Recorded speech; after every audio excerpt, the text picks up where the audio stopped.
Looking at the state of our world now, the world today is in agony. There is an urgent need to address this crucial issue, sexual harassment in workplace. Hello everyone and welcome to our special panel discussion today in conjunction with World Mental Health Day 2020. I'm Jamil, your moderator, and today is such a great honor. It's a privilege to have a lineup of amazing panelists who will together have a discussion on today's topic, crossing the line of sexual harassment, speak up. This indeed is a crucial topic to be discussed upon as it has been affecting many victims for decades. So, without further ado, I would like to introduce our esteemed panelists for today's session. Our first panelist is Madhi Randawa, who is a human resource consultant and Genos emotional intelligence practitioner and assessor. With her 18 years experience in training and consultancy, Madhi Randawa is an expert in HR related training such as in Employment Act 1955 and in disciplinary and termination process. Moreover, Madhi also highly focuses on areas of communication, culture, and change. Among her clients are Petronas, Standard Chartered, Samsung, BASF, Petro Vietnam, Edra Energy, DG, Iskandar Malaysia, Orpik Oman, South Oil Iran, and ISCA Singapore. Hi Madhi, how are you today? Thanks, Z. I'm good. Fine. How are you? Good, thank you. Thank you for joining us today. Thank you. Moving on, I would like to introduce our second panelist, Ain Alia Arifin, a legal advisor from Mecca. A graduate from National University of Malaysia, Alia had also received her accreditation with the MMC as a mediator and specializes in employment dispute. Apart from conducting many IR-related exercises, Alia has also been writing articles in the journals and newspapers relevant to employment matters. Welcome, Alia. Hi, Z. Thank you for having me today. Thank you so much. Now, I would like to introduce our third panelist for today, Sangeet Cordio, an aspiring lawyer from Kappa Singh & Co. And she will be sharing with us her input from a lawyer's perspective. Welcome, Sangeet. It's great to have you with us today. Hi, Z. Thank you for having me here. Yeah, thank you so much. And apart from all these amazing ladies, we also have Kevin Chung, the consulting director from Super PAC. Kevin is also a human resource practitioner and a single parent of a teenage girl. And he will be sharing his thoughts from a HR person point of view and most importantly, as a father to a daughter. Welcome, Kevin. Thank you, Z. It's a pleasure to be here in such company, wonderful company. Thank you, Kevin. And our next panelist is a Genos Certified Emotional Intelligence Practitioner and Assessor. She is also a HRDF Certified trainer specializing in emotional intelligence leadership, emotional intelligence assessments and coaching, personality discovery for workplace effectiveness, and productive communication. Welcome, Hazel. Thank you so much for the introduction, Z. Thank you. And for your information, Hazel has been in the industry for the past 20 years, and she will be addressing the issue from the emotional intelligence perspective. And finally, we have Drona Dewi, and Drona is a training manager at Madini Group, who is also a well-known wellness trainer. As a courageous sexual harassment survivor, Drona has committed herself to help others by being a mental health first aider. Drona is also a certified HRDF trainer who has conducted various trainings over the years. So welcome, Drona. Thanks, Z. All right. So, ladies and gentlemen, those are our speakers, and today let us begin our session. So, is it sexual harassment to call your colleague sayang? And what about showering someone with gifts and also attention? So, these are some of the questions that the industrial court had to deal with in the recent case of Loganathan Manyam and Murphy Sarawak Oil Company Limited, 2020. Here, an employee claimed unfair dismissal after he was terminated by the company for committing sexual harassment. The claimant was alleged to have committed several acts of sexual harassment against his secretary. Among other things, the allegations were that he called her sayang publicly in front of others and through electronic messages. Apart from that, he also put his hand around her shoulders and shaking her hands unnecessarily. Moreover, he also showered her with unwanted gifts, like perfume, hand cream, a phone cover, flowers, chocolate, text messages, and also attention. And he also asked her to carry out work outside of her scope of work, such as picking him up from the airport, following him to buy attire to a team building dinner, and expecting her to show to him to his hotel room during a team building event. So the claimant's response was that primarily he did not have a sexual motive in taking those actions. For example, the claimant alleged he used the phrase sayang with his secretary's consent, and it was because he viewed her as his daughter. And the claimant was dismissed on grounds of misconduct after a domestic injury.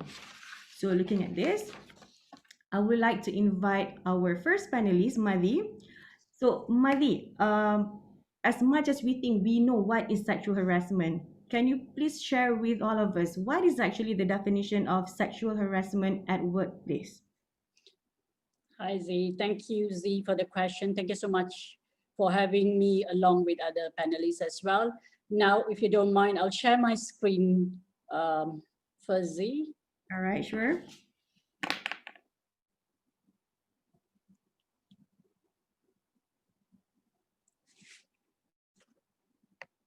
Now, firstly, before I go on to define what is sexual harassment, now you need to understand what constitutes harassment so that you can stop it before it escalates, whether you are the harasser or the victim. Now, I'm sure all of you are aware of the Me Too hashtag. Since October 2017, it has been going virally to many countries, the hashtag. This is actually to empower, it's a platform to empower victims to speak up and share their stories. Now, before I go on to defining what is sexual harassment, Martin Luther King once said, "Our lives begin to end the day we become silent about things that matters." Now, sexual harassment is wrong and we cannot condone sexual harassment. Now, I'm going to define the sexual harassment under Section 2 of the EA Act 1955. Now, this came into place after the amendment in 2012, whereby it reads as any unwanted conduct of a sexual nature, whether verbal, non-verbal, visual, gestural, or physical, directed at a person which is offensive or humiliating or is a threat to his well-being arising out of and in the course of his employment. Now, that is definition under Section 2, and to extend to that will be Section 81, whereby it gives the form of investigation to be done by the employers within the 30 days grace period. So they have to conduct the investigation, disciplinary investigation within the 30 days grace period. Having said all this, now EA 1955 amendment does not address the legal rights and remedies of the victim, the liabilities for the victim in the event that sexual harassment is established. So there are some downfall there when it comes to Section 2, the definition, and as well as the Act itself. Now, moving on to that will be the Code of Practice on the Prevention and Eradication of Sexual Harassment in the Workplace. Now, this is just a form of guide for employers to follow to have the policy intact at workplace. This is to prevent or to eradicate sexual harassment. Unfortunately, it does not give rise to any legal cause of action for the victims against the harasser. Now, this is a mere voluntary basis kind of thing for the employers to follow.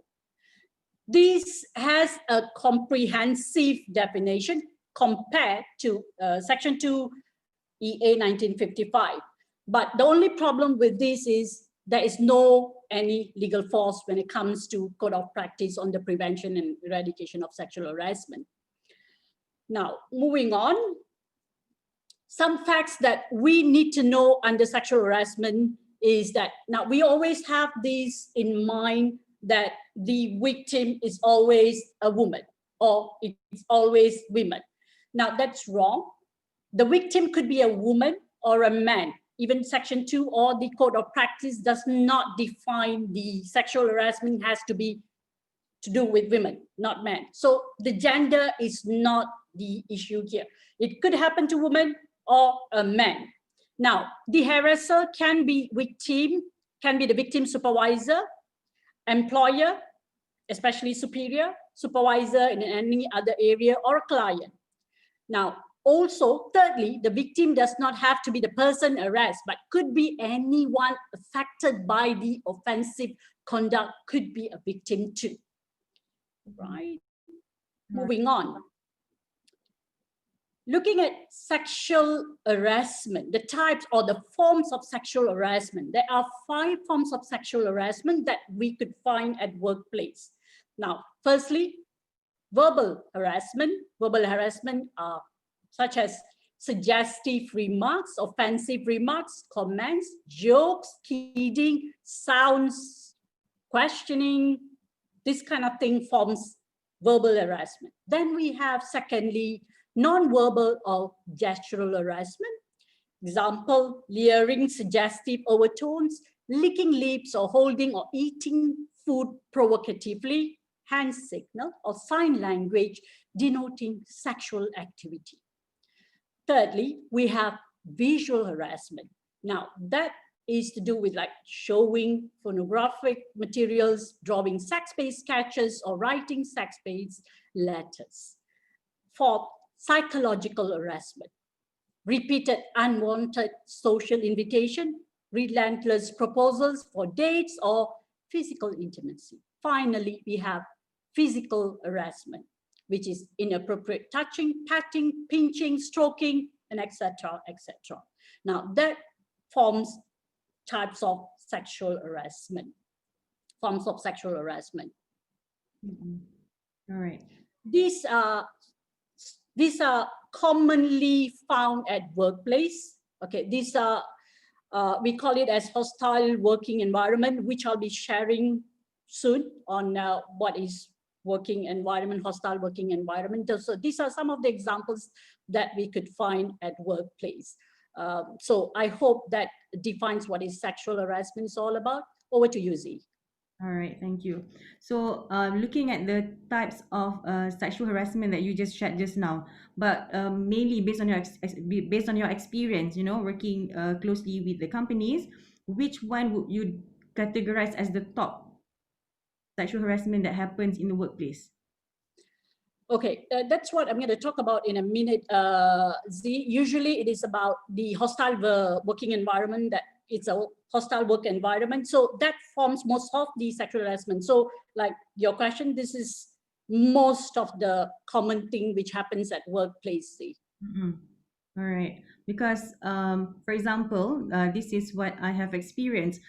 Because I can't really see the fine line between is it sexual harassment or is it not, because there was one instance, for example, I didn't feel safe at my workplace, but when I went forward, they said that I was just overreacting. So I think that would be one of the issues that us women ladies have to face at the workplace. Z, actually, that's a good one. Z, actually, you look at it, the moment we feel uncomfortable by the action, whatever action has been done, we feel uncomfortable, that becomes sexual harassment. So the key word is uncomfortable. When you feel uncomfortable, that becomes sexual harassment. All right. Okay, thank you so much. Thank you so much for the enlightenment. I believe a lot of people are now have a very clearer picture of what sexual harassment is. Thank you, Madhi. All right. All right. So now we move on to Alia. Hi, Alia. Alia, we know that you have a vast experience as a legal advisor. Yeah. And I would like to know, is calling sayang sufficient to make a person liable for sexual harassment under the industrial court? Okay, thanks, Z. Of course, we have seen the case that you were referring to, whereby calling sayang was perceived as sexual harassment. But because the law is something that you apply on a case-to-case basis, right? So I would like to actually explain further, whereby after this, our viewers and everyone watching would be able to apply accordingly. So what I would like to say here is that the law with regards to sexual harassment is something very subjective. I would say that it's on a case-to-case basis, because if you look back at the definition whereby Madhi has already explained, in Section 2 of the Employment Act states that any unwanted conduct of a sexual nature. So if you see in the slides, right, I've highlighted the word unwanted conduct. So um, again, it will be on a case-to-case basis. Maybe I would be okay if you were to touch my hand, or maybe I'm not okay. I'm someone who is very sensitive about it. So it depends, right? Okay, but then the industrial court takes it very seriously.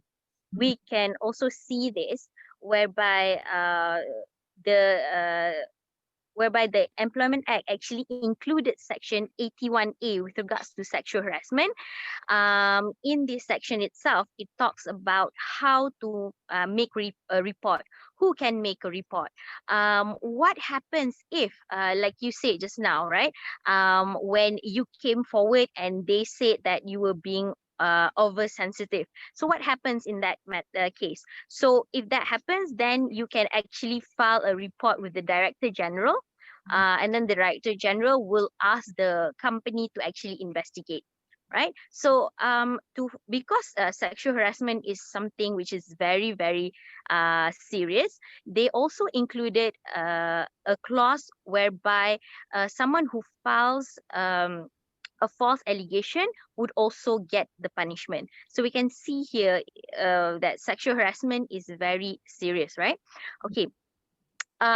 So coming back to the question of what is unwanted conduct, how would you say that something is a sexual harassment? So based on past cases, actually the industrial court has looked into many things actually. For example, they have looked at the sensitivity and the background of the employee or the complainant. There was this one case whereby the accused was found guilty because he touched the complainant, and the complainant is actually a Muslim woman. So as we know, you can't simply touch a Muslim woman without a proper relationship, right, Z? Yes. Aside from that, it's important for the company to have corroboration evidences before they terminate the employees. So maybe you get you get the facts of the case that this person was actually there that day. Maybe there's any witnesses. Maybe the accused had any past record of doing sexual harassment. Okay, and another thing that they look into is the reliability of the claimant itself, right? The person claiming to have been sexually harassed. So there was this case whereby the employee actually lied about her whereabouts that night where she said she was sexually harassed. Because of that, the court found that it is not strong enough or sufficient enough to actually agree that this complainant was actually sexually harassed. Okay, so that is how you would you know think say whether something is sexually harassment or not. On the part of HR, right? Of course, you know that you have to do your initial investigation before you decide to take any action against an employee. So if you were to read cases, right, it will state that cases in the industrial court would need to be proven on a balance of probability. But for sexual harassment, multiple cases have already stated that the company actually only have to prove that based on the evidences that it gathered, it had sufficiently or reasonably believe that the sexual harassment actually happened. Okay, so if you have sufficient evidences, follow what we call due inquiry, it should be okay. Okay, thank you, Alia. And Alia, Mhm. how can we actually prevent sexual harassment at workplace? Okay, so when we talk about sexual harassment at the workplace, right, it's always important for you to first have a policy in place, because without placing any rules or regulations in the company, firstly, then the employee, they might go on the basis of I didn't know, and it will be quite hard for you to draft any show cause letter, explanation letter. So first, do a policy. In there, put in a guidelines on the do's and don'ts, how the victim can report the matter, and then it's important for the HR or the manager himself to know how to handle the case. Okay, and then also to put in a clause about false claims. Okay, this will actually help others to feel that the company is being very fair. Okay, but then Z, it's not enough for you to have only a policy. A policy will not be, a policy is not alive if you don't communicate it. So best for you to actually communicate it through what we call, of course, through trainings. Okay, and with the recent proposal to the amendment of the Employment Act, the legislation team has actually proposed for a law or clauses to state that all companies, regardless of its size, must actually have a sexual harassment policy in place, and it must be placed at a conspicuous place. This even applies to a company of 2 people. Mhm. Okay, so what I would usually say to my clients, conspicuous place can be somewhere like your notice board, or even somewhere near to where you clock in and you clock out. So you can't say that you don't know it. Yep. All right, thank you, Alia. It was very clear. And Madi, if I can invite you again, as Alia mentioned just now, as the HR people, they have to know how to handle sexual harassment cases. But then again, if you go back to the types of sexual harassment, perhaps they have to be very clear of what are the types of sexual harassment. So perhaps you can share further on the types of sexual harassment that we have to be exposed to.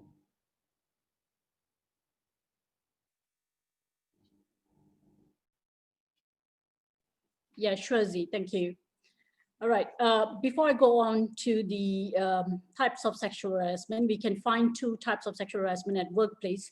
But like here, most of the victims find why they don't speak up. The reason why they don't speak up, they always question themselves, like questions such as, what if my relatives and peer group come to know about this? Will my husband doubt my character? Is there anyone who can help me? And these are questions which will be, in their head, and which they can't question. This makes them not to speak up. Now, women, as women, we do have inner critics. Now, these inner critics silence. We need to learn to silence the inner critics so that we speak up. Now, one of the inner critic here would be the classic judge critic. Now, what is classic judge critic here? Classic judge critic here is blaming yourself for things that out of your hands. It's not within your hand, but you blame yourself for that. It's not your fault, but yet you blame yourself. Now, this makes you not to speak up. Now, I think Hazel will explain further on how we can silence the inner critic and how we could speak up. Now, moving on to the types that you were talking about at workplace. Now, we have 2. One is quid pro quo and hostile working environment that I mentioned. The forms of sexual harassment. Quid pro quo is this for that, meaning express or implied demands for sexual favors. It could be any form of promotion, pay increase, reduced job responsibility, you just name it, something you get out of giving sexual favor, then that becomes pro quo, but it's not very common at workplace. Rather, the hostile work environment, yes, this is very much common at workplace, like what I shared earlier. Now, the cases such as 2018, I'm sure all of us have heard about these cases, especially Dr. in Klang Valley was dismissed for various counts of sexual harassment towards his female houseman. And then in following the year 2019, we have the radio station BFM 89.9 dealt with several counts of sexual misconduct by dismissing 2 of their employees in questions. And then definitely have our member of parliament making a remark referring to female menstruation to the former female MP. So these are all constitute sexual harassment. These are some form of sexual harassment that we should understand. Then, okay, this is another case. It's a landmark case, Mohammed Rizwan, 2016. It's a landmark case whereby thought was introduced into sexual harassment. And this first time, it's a valid cause of action. Even the federal court allowed the victims to counterclaim for general and aggravated damages for the emotional and mental stress and trauma suffered by the victim.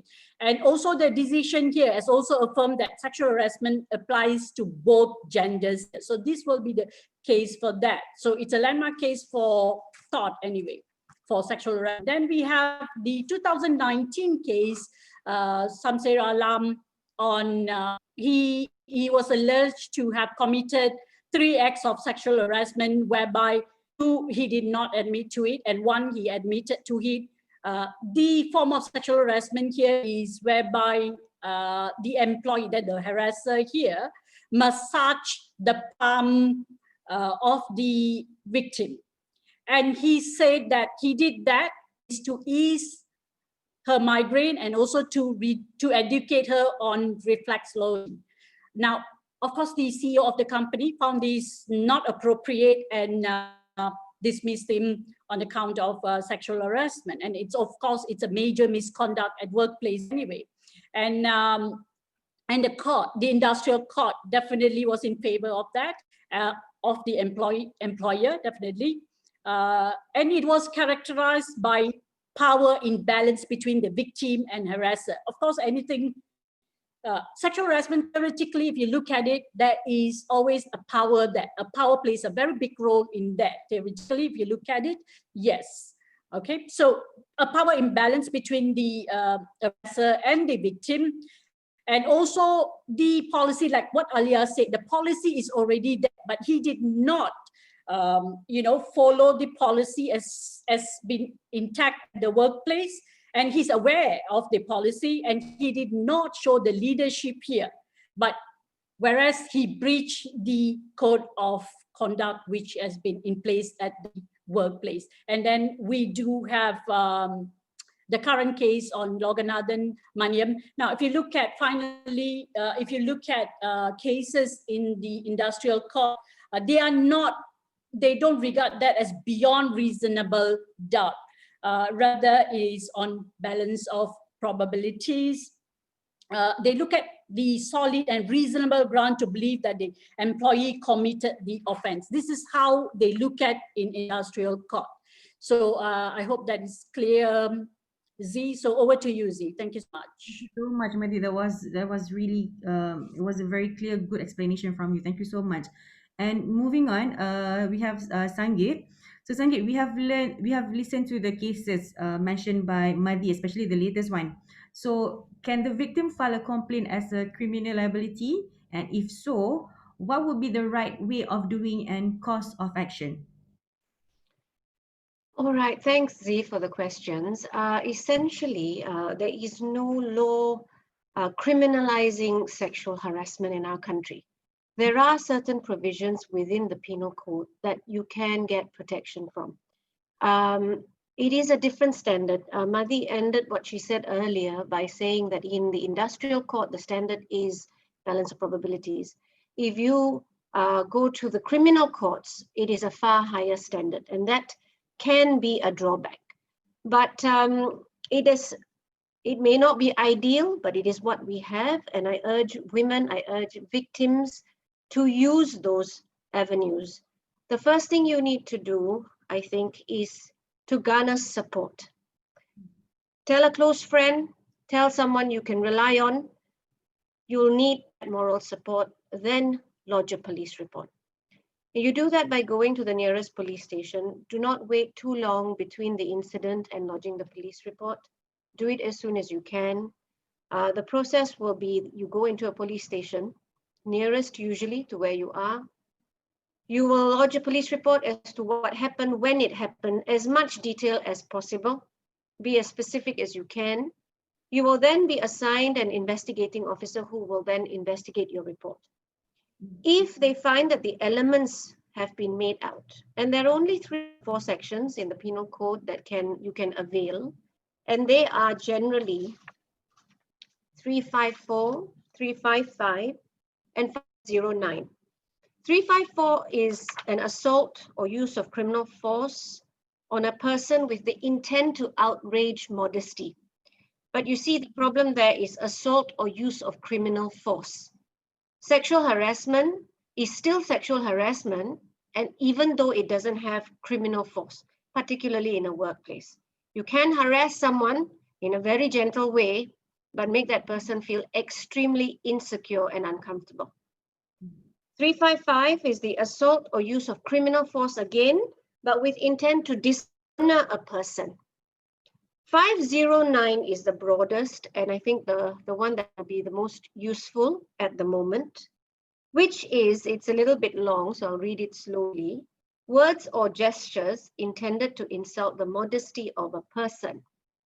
Whoever intending to insult the modesty of any person utters any word, makes any sound or gesture, or exhibits any object intending that such word or sound shall be heard, or that such gesture or object shall be seen by such person, or intrudes upon the privacy of such a person, shall be punished with imprisonment, not extending, which may extend to 5 years or a fine or both. So this is the broadest that is available now, which refers to non-contact sexual harassment, non-physical sexual harassment. So once you have lodged the police report, so even if you're being harassed and there has not been physical contact, it could still squarely fall within this, and there are penal consequences, which means it even provides for imprisonment. You then lodge a police report. You should then be called by your investigating officer to give a detailed statement.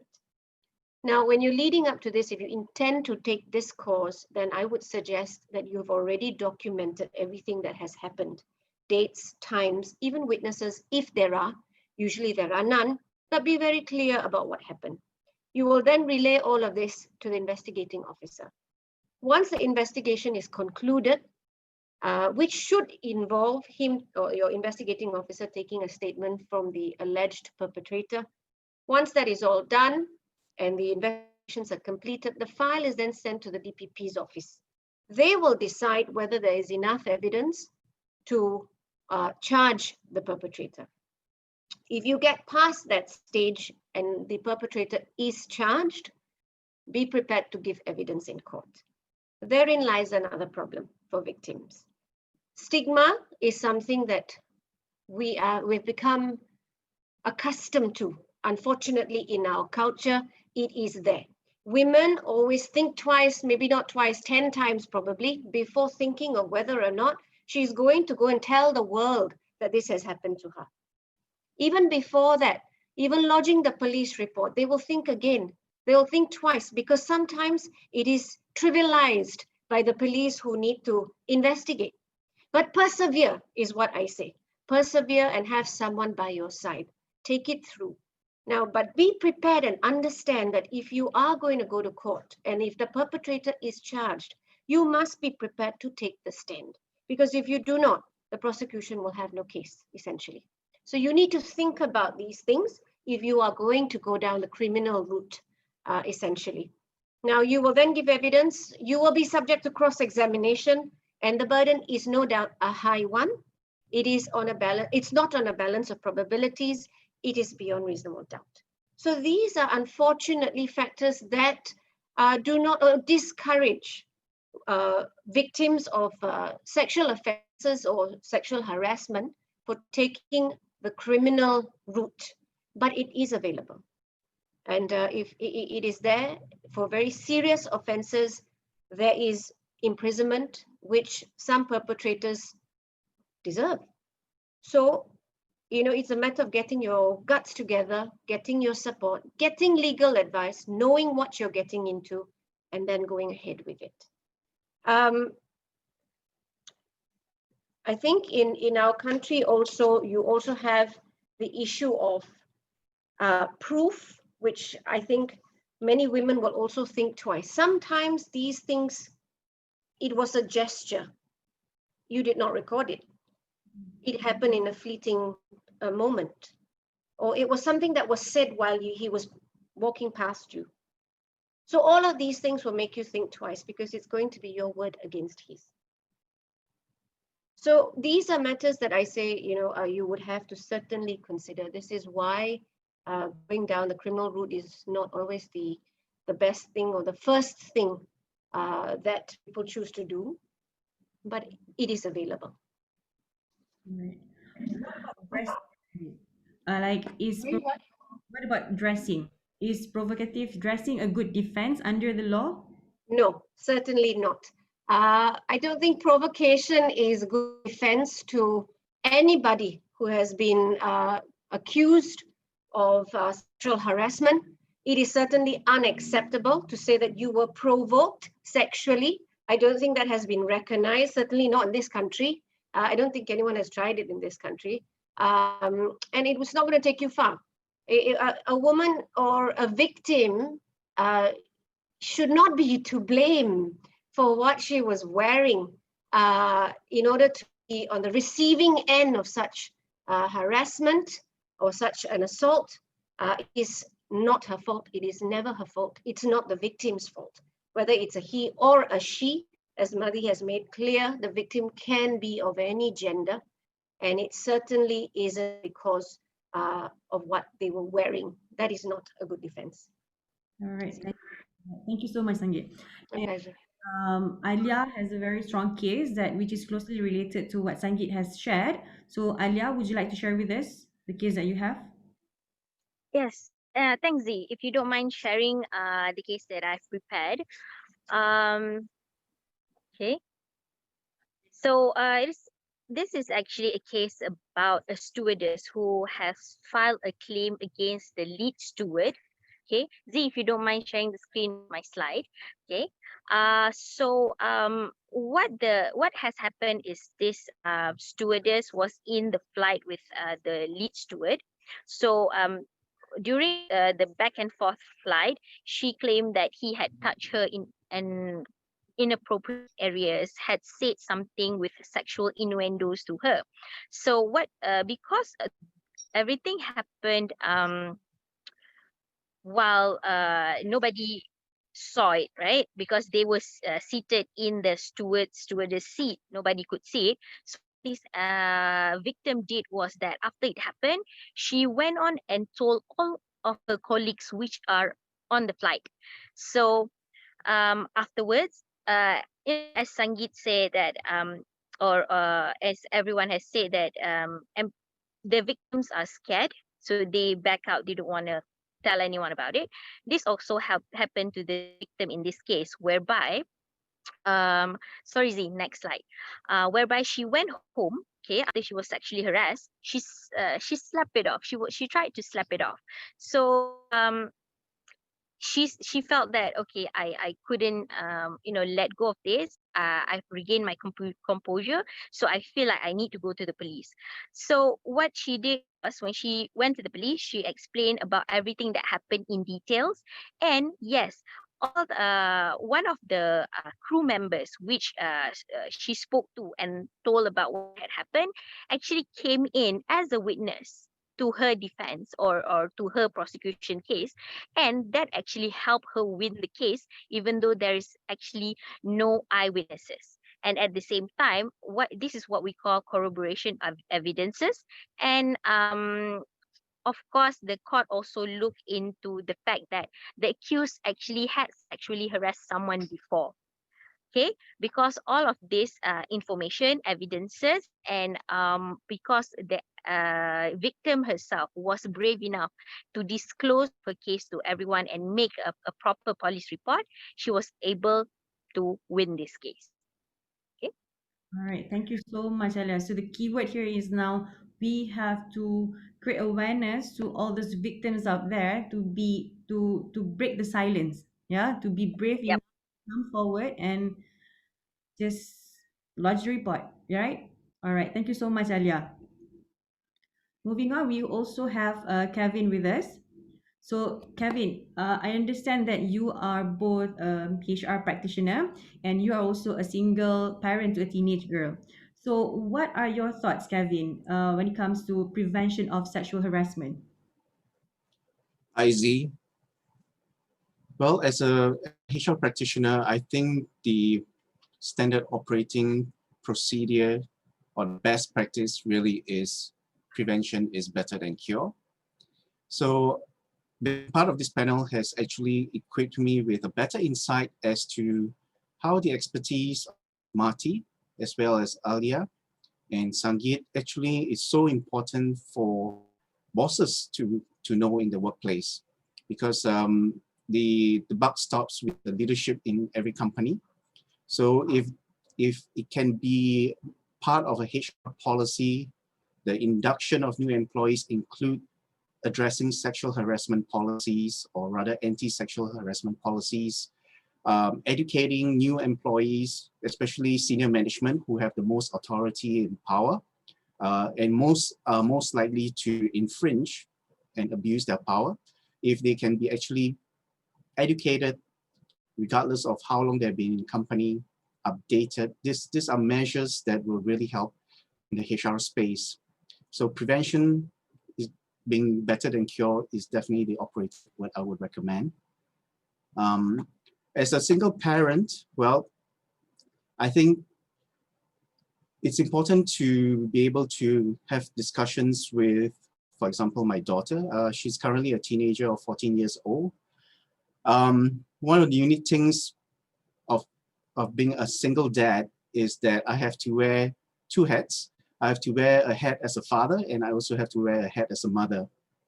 So as a father, the strong silent type of father parenting is not quite the most effective, especially in raising a daughter, to be frank.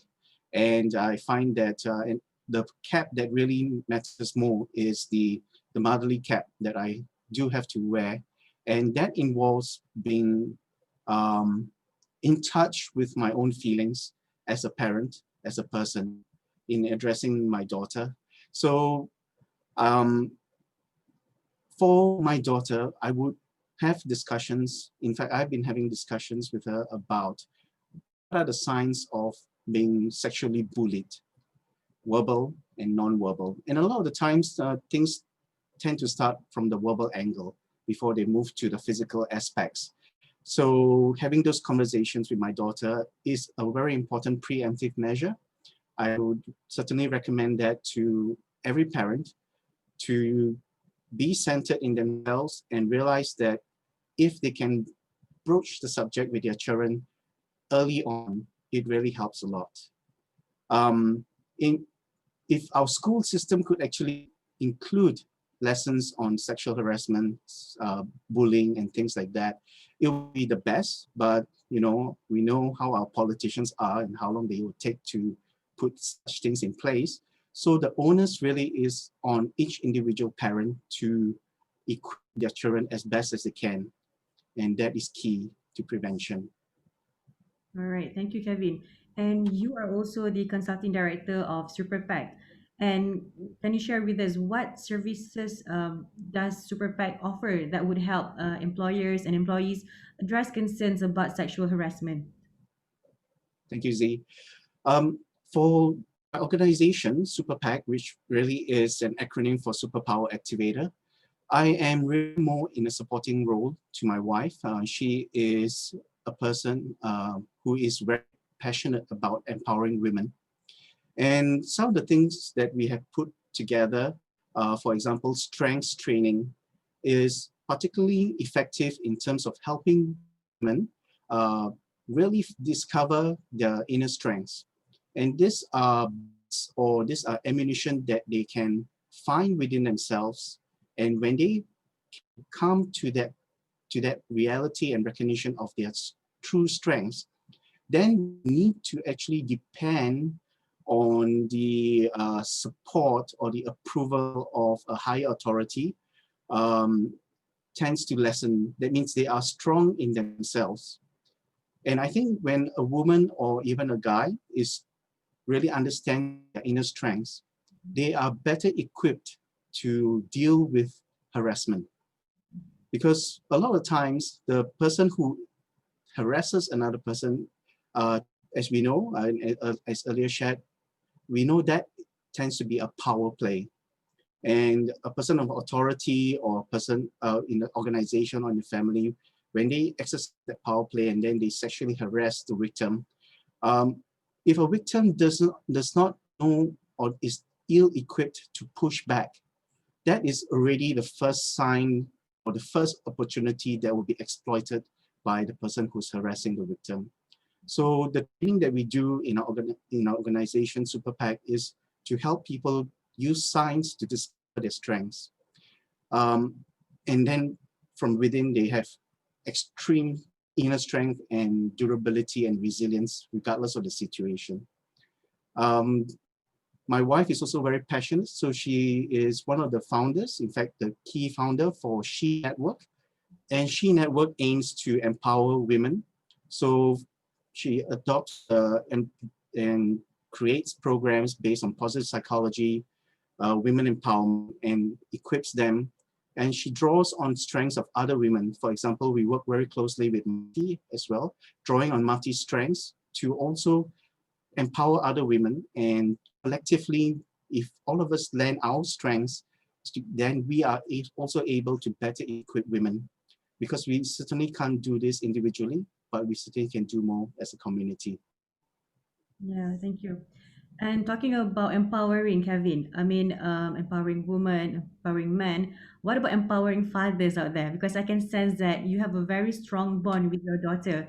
And I believe that this is one of the biggest challenges that fathers out there are facing. I know you have shared some tips just now to the fathers, but in terms of communicating with the children, what would be the best advice you can offer to the fathers out there? That's a $1 million question, I think, for most fathers. I think gender-wise, a lot of our issues as men tend to be keyed in to our ego. So my advice to to all fathers is to first address our own ego, because it does require us to really look honestly at ourselves. And then I would recommend that fathers look themselves in the mirror, literally. And I really mean literally, because the man in the mirror is the person that they have to deal with first. And if they can find a way to find a center of love within themselves for their children, for their spouse, for their colleagues, that is actually very, very key to being able to address and help our children effectively. So for example, if I heard that my daughter has been called sayang by her friends, and my daughter shares that with me, the first thing I would try to do is to encourage a discussion and a conversation.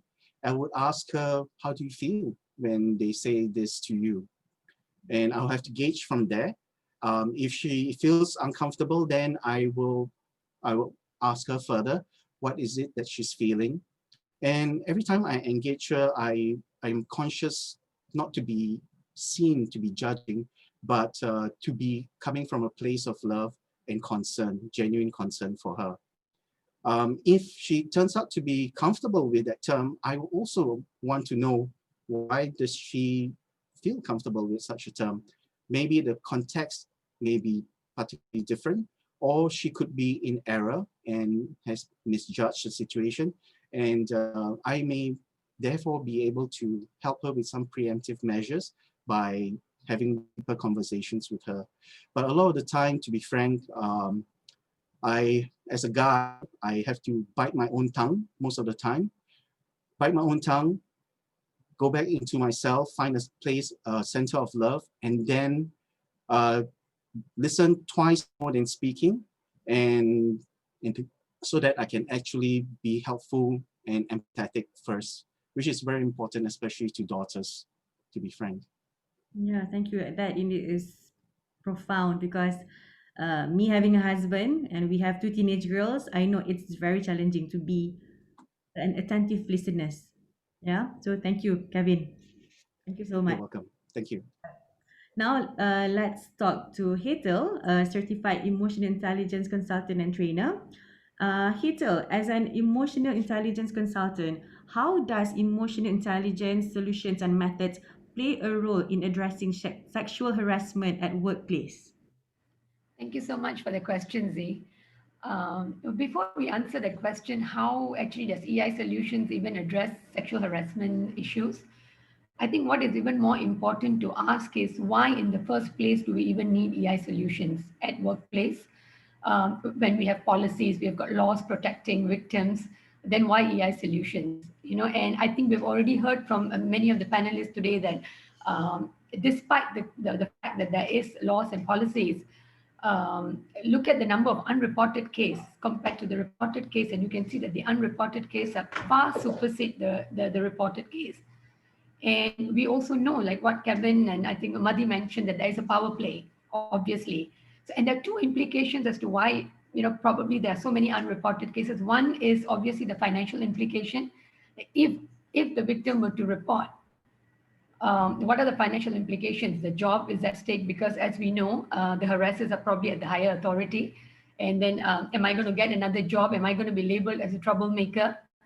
So, you know, things like that. And then the psychological implication is obviously the fear of being labeled as someone who is basically making mountain out of molehills, being labeled as somebody who is basically provoking.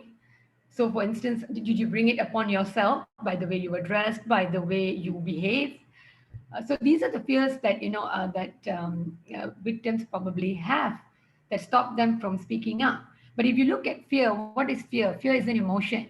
Fear is an emotion, and it cascades into different emotions.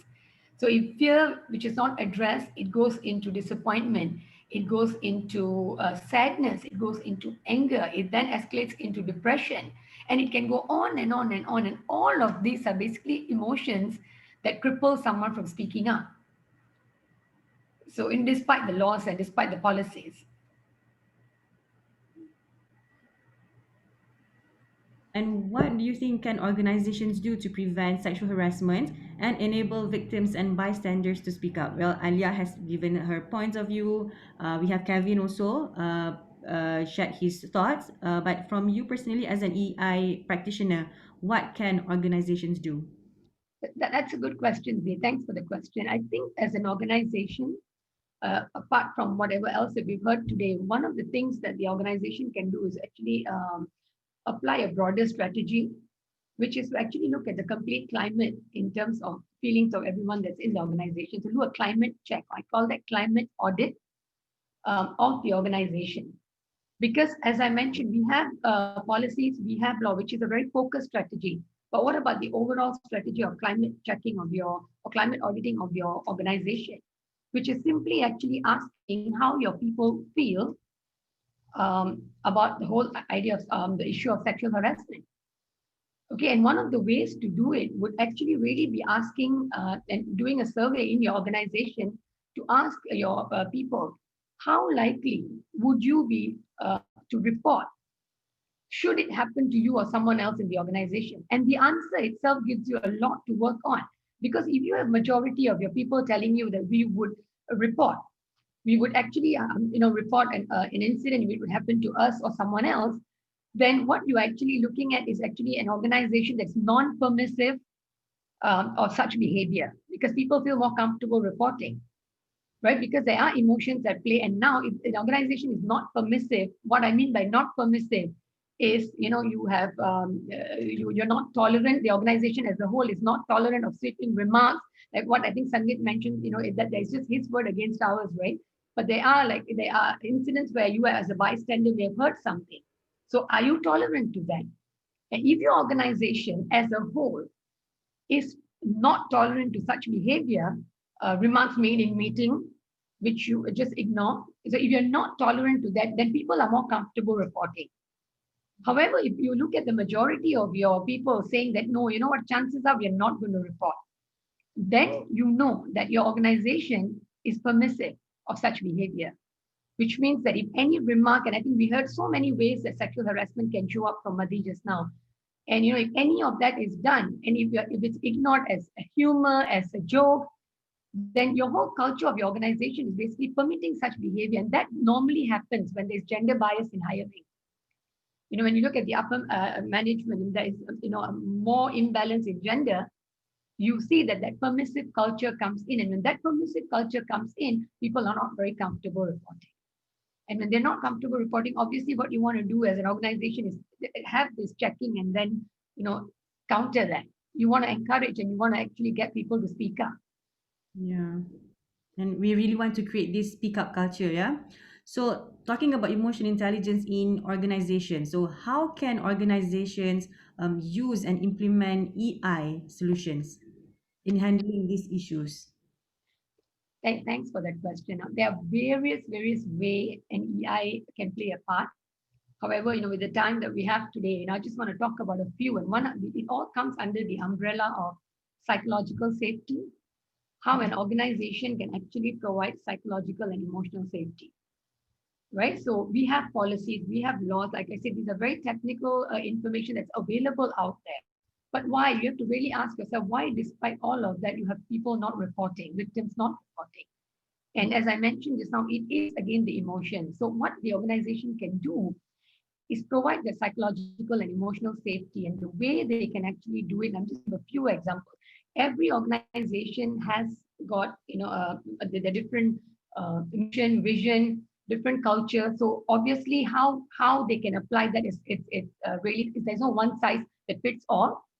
But some of the methods that I can talk about today as an EI practitioner would be basically, one of it is really to have an open communication when it comes to sexual harassment. Because we know, despite whatever we say, we have this kind of platforms where we show awareness, but it is still in a lot of times in this culture a taboo subject. So to have an open communication when it comes to sexual harassment. Now, this has to start from at the top all the way to the bottom. At every level, there should be an open communication. How the organization wants to implement that really is basically, like I said, there's no one size that fits all. But some of the methods that the organizations can use is basically insert a few minutes during the meetings, or they have separate briefings where different issues can be addressed, and sexual harassment can be one of them. Team leaders can actually do that before starting their team meeting, address the issue of sexual harassment.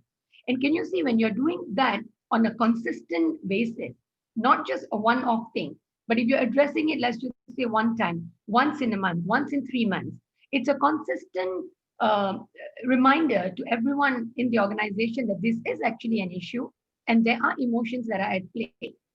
But the important thing about such communication, when we talk about open communication in terms of EI, is that it has to include both genders, right? It has to have all age group involved, all ethnicity and culture. Like I think Alia mentioned just now, what is inappropriate in one culture may be appropriate in another culture. So are we having an open communication about it? Both genders look at it differently. A man may think, hey, I can make this joke, as we call it, the locker room joke to someone, to a man. Why would she get offended? But if you have an open communication, they understand this is not acceptable, right? So, and everybody reacts differently to a certain statement. So when you have these sort of meeting, discussion, you are allowing both genders, all ethnicity, to understand each other's perspective and perception. Because it is very different. It's a very serious issue, and yet people have very different perspective on it emotionally, right? What we consider as humor may not be humor to someone else. What in one culture can be very normal, just petting someone or hugging someone, may not be very normal. So when you have this discussion, everyone understands each other's perspective. One interesting thing that I actually found out is when it comes to empathy. As an EI consultant, we look at empathy, and We are differently wired. Men and women have a very different pathway when it comes to empathy. How a man would actually show empathy is very different from how a woman would show empathy.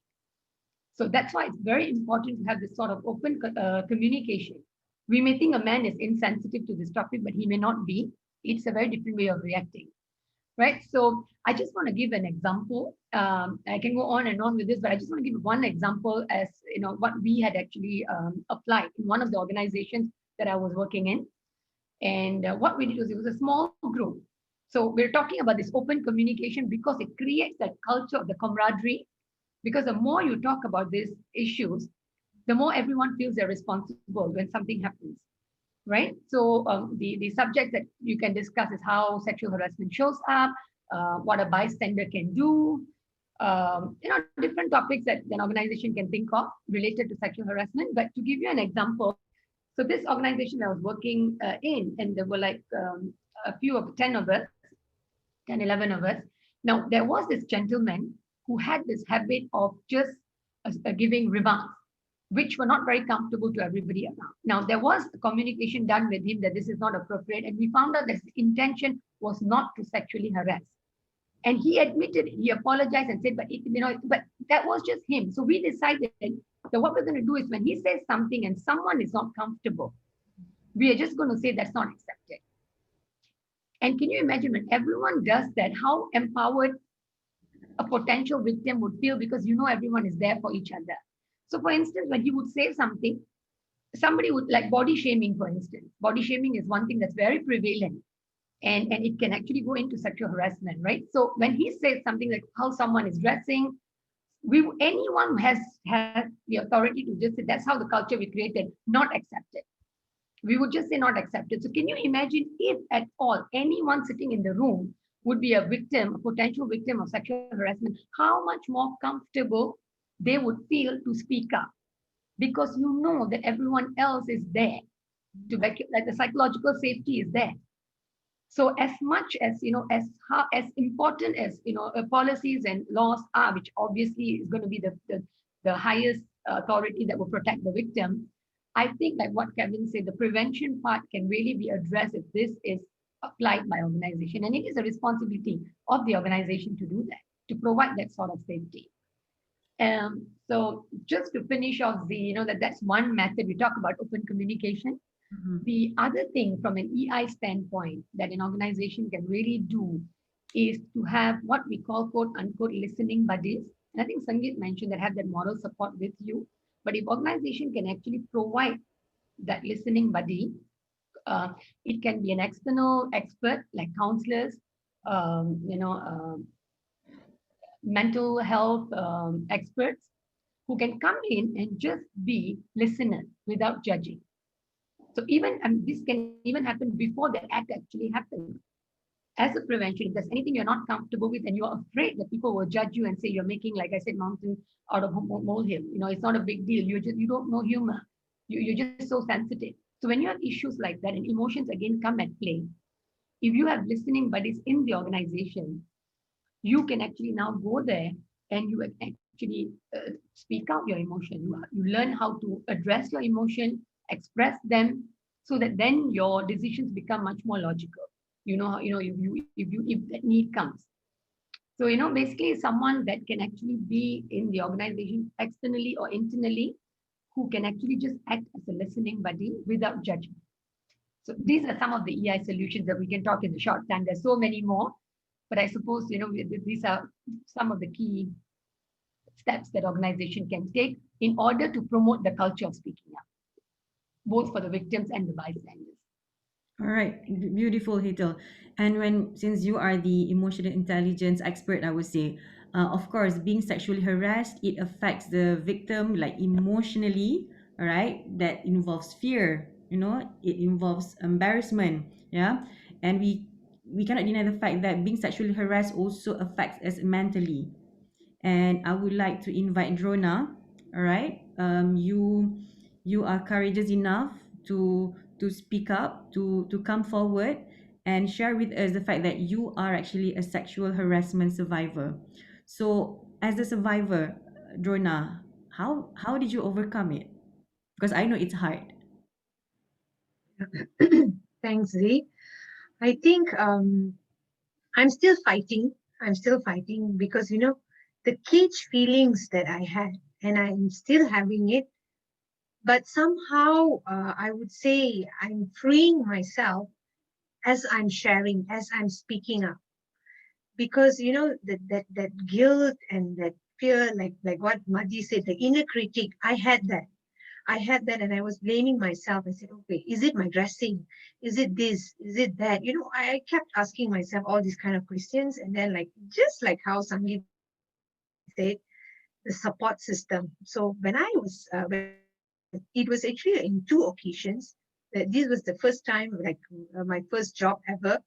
And when it happened, when I spoke to my GM, she immediately told me that it was because of my dressing, and she gave me some do's and don'ts on what to wear and all.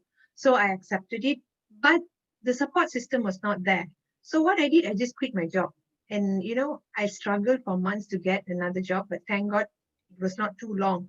You see, these are the questions that people would ask, and just like what Madhi said, I asked myself the question. I said, okay, I'm just going to quit my job. I don't know what to do. I have no guts to speak. So that was my problem. But in years, and in fact, I even spoke to my husband about it. I didn't ask his permission if I could share it as well. I just decided that I am going to do it because, we always live in a judgmental society. But why do I need to be like them, like the society? So when I decided to change and to speak up, somehow it's not to say overcome, it's a huge word, but somehow I'm able to live with it. All right. Yeah. How do you think we should approach and communicate with affected person in an appropriate way? Because this is Okay. a big issue, right? So Yeah, I Hito mentioned just now, we need to have our buddies who can actually listen to us without any judgment. But then again, how can we go and approach you in a very appropriate way? I think in Malaysia, like what Heath said, the culture, the society, and most importantly, people have to be you. Okay, if you don't know what's their culture or whatever, the respect has to be there. It should not be a victim, like a blame game that, okay, yeah, you did this, you did that. I think we need to be non-judgmental.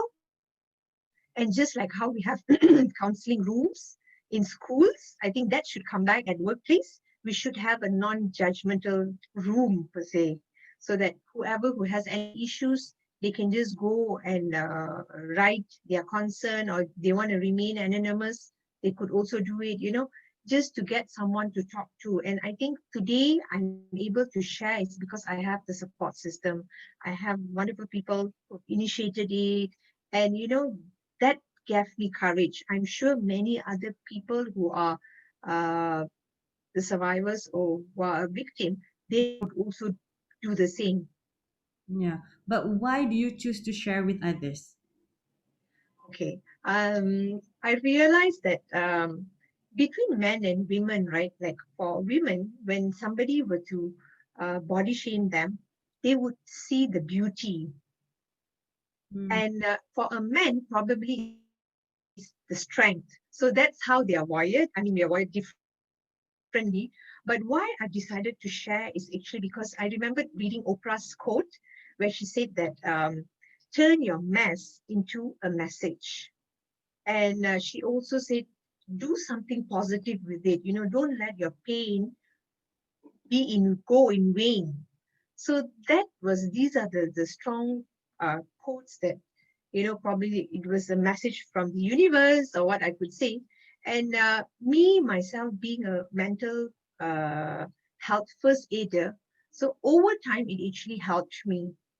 So I went to heal myself, to remove whatever that I had within, because I started blaming myself and all. So these are the important things. I guess when we speak up, when I asked myself, okay, the first time it happened, okay, I quit my job. Second time when it happened, it just started with body shaming, and I told myself, okay, I need to put a stop to it.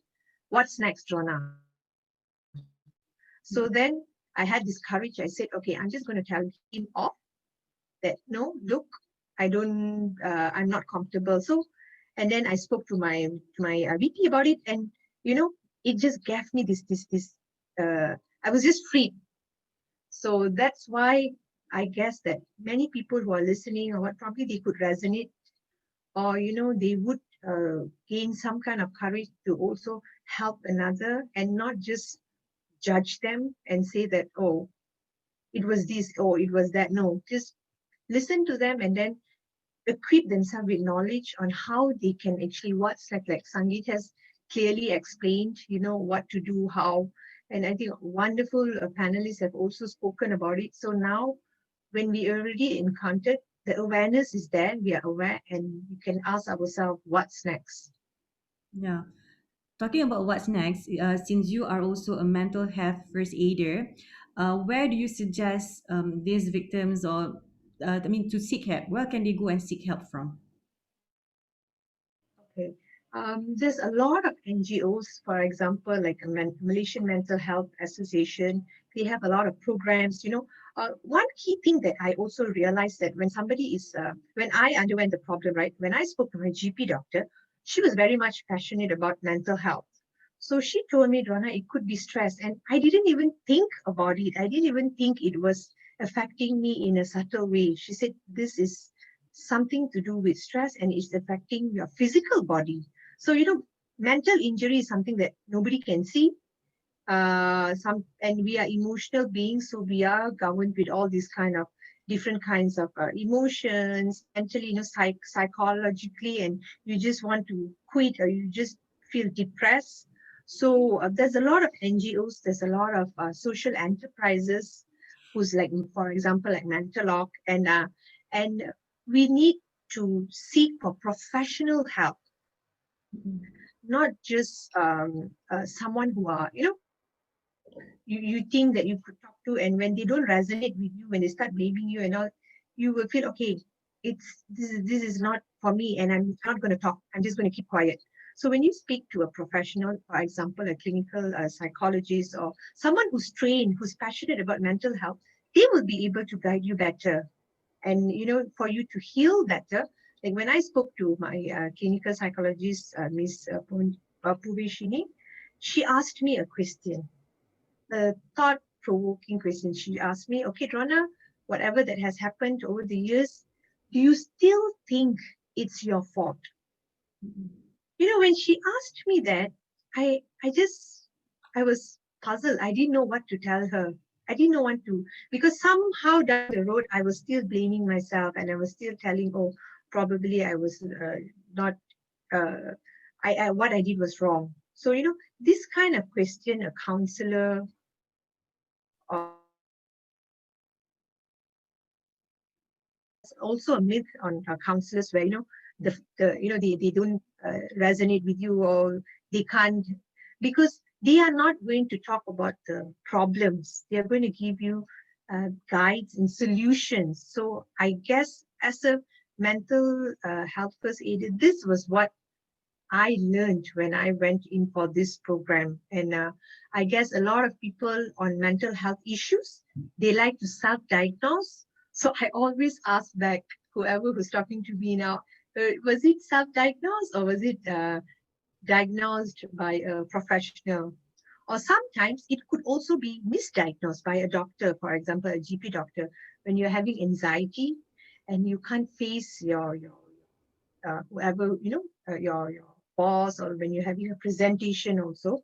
But a GP might just think that, oh, it's an asthmatic. So they might misdiagnose, but it could just be anxiety or stress. So these are my concerns over the years.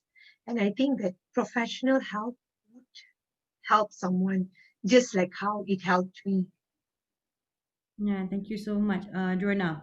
There are few words that you just shared which really caught me. The first one is healing, because to be honest, I would say, I've shared it earlier. Uh, I wouldn't say that I am a sexual harassment survivor, because I don't think I have overcome it yet. Because even up until now, although I don't work there anymore, Even now, I could feel my heart is beating hard. All right, because it wasn't non-physical sexual harassment. It was just through SMS. It was just him asking me to share my pictures. The fact that I even had to think back. Did he know that I'm married? You know, and like what Mahdi mentioned just now, if I feel unsafe, that is considered as sexual harassment, and I did not feel safe at all. I dragged myself to go to work. I avoided the level because we have, you know, in our office and our building, we have different floors. I would avoid going to the cafe because I was so scared that I would bump into him. So talking about healing, um, I would take your advice. You know, I think a lot of people out there have to go and seek for professional help because the healing part is it's challenging. You know, it doesn't we don't heal easily, you know. And I think one of the most challenging part is when we keep blaming ourselves. The fact that I had to like take a step back, like am I being over friendly? But I think am that's my nature, you know. This is my nature, or should I change? Am I being over friendly? So that's why Madhi, your explanation on types of sexual harassment is crucial, and it has to be we have to create the awareness so that people will know what is sexual harassment. The moment you don't feel safe, that is sexual harassment. Yeah, because it could happen to those from like in school up to in those adults in the working environment. um Thank you so much, Dorna. Thank you so much. All right, Kevin, if I may ask you, do you have any, you know, stories or experience, you know, because we always have this stigma that sexual harassment, the victims are always ladies, women. Do you have anything to say about it, Kevin?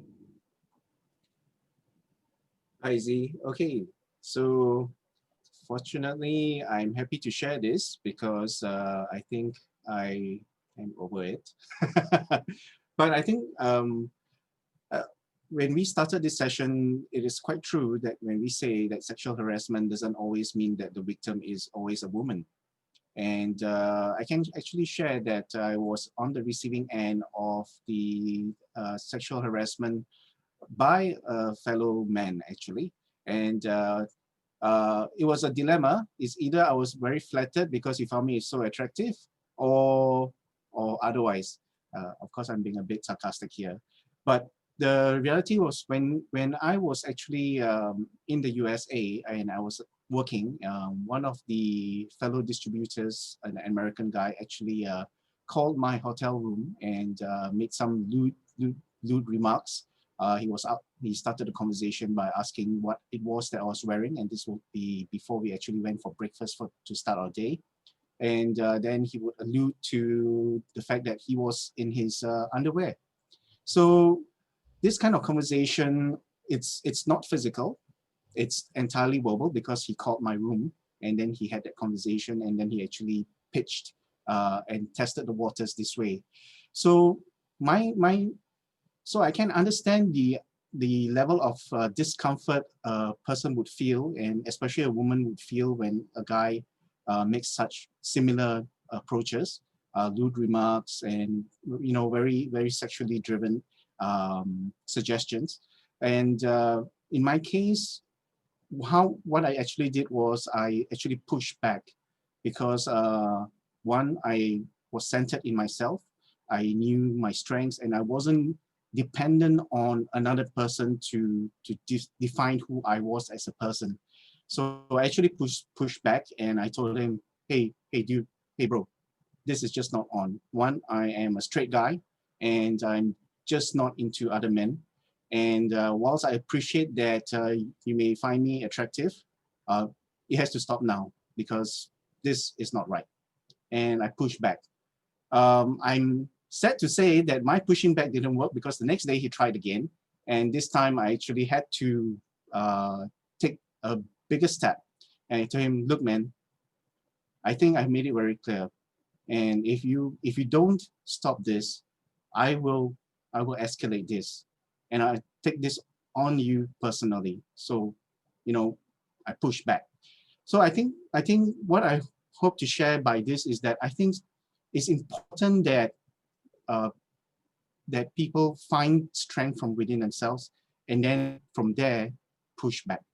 Because I think if I was at a not so secure about who I was as a person. And if I were to push back and I didn't push back convincingly, it would actually create an even worse situation. I may get a third call, I may get a physical approach, you know. So it's also how we push back. And that, so being part of this panel and hearing so much from the experts here, education, preemptive education is so important. Knowing what sexual harassment forms of sexual harassment looks like is very key. So awareness about that through the education that our experts here are providing, and then tying that to the law recourses. You know, when things really just, when people do cross the line, speaking up is very key. And to just be able to speak up requires a lot of courage. And like Donna was really sharing from a place of courage. And certainly it probably feels vulnerable to share, but kudos to you, Drona. It was very brave of you. I wish to commend you. And I also am happy to share my own experience being the receiving end as a male from another male. All right, thank you. Thank you so much, Kevin. All You're right, welcome. Alia, do you have any last words for all ladies out there? Yeah, to be honest, I am also what you can call a survivor in multiple occasions, but let's not talk about it because I don't want to drag the video too long. But yes, talk to someone. If it's happened in the workplace, please do approach people who are in the position of power. And if let's say they do not want to entertain you, you know that you have other legal recourses that you can do. All right, thank you, Alia. Sangeet, anything from you?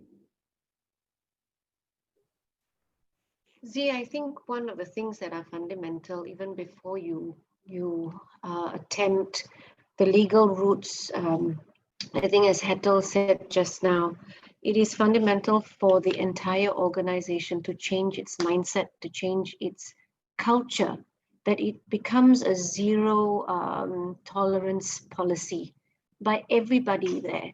And not only in an organization, it has to become that way in a society. And that's what we all need to work towards. We need to have everybody who understands that you do not cross a line when it comes to somebody's dignity, somebody's personal space. You don't cross that line. But victims need to understand that an organization may not support them, but they need to find their strength within themselves, as Kevin said. And then they need to understand that there are options out there. But don't go into it blindly. Understand what your options are, get the right advice, get the right people by your side, and then make the decisions for yourself and take it forward. You need to speak up. We all need to speak up when we see something like this happening. So the message is not only for the victims, it's for the witnesses as well. Don't keep silent. That's it for me, I think. Z. My Sangeet. Thank you so much. Hitel, any last words from you, Hitel? I just want to echo basically Sangeet and what I said earlier, that it is really the responsibility of everyone in the organization at every level to actually provide that culture that would really, really support the victims, the bystanders, and everyone. Like, I think everyone deserves to go to work feeling dignified and respected.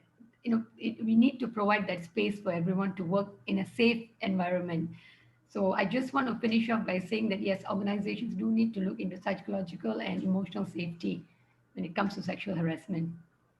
All right, thank you, Hitel. And finally, Madhi. I thank Z. Okay, my final word would be now, ladies, we got to empower ourselves to speak up. I think when it comes to like what I shared, the inner critic, we need to learn how to silence the inner critic so that we speak.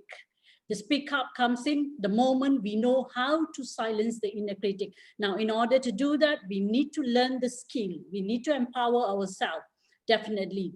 I think when it comes to men, probably the speaking up would be the ego part. Yeah, so probably they want to put the ego aside and speak up on that manner. So I would say, you know, they have to somehow speak up so that this can be addressed, and it will be a thing that, you know, so that we don't condone to sexual harassment at workplace. So we need to make things right at workplace so that we can eradicate sexual harassment, I guess. Thanks, Z. That's Thank from me. Thank you, Mali. So, like what all of our panels have mentioned, it's fundamental for every organization, and it's beautiful to see that all our panelists, we are from different industries.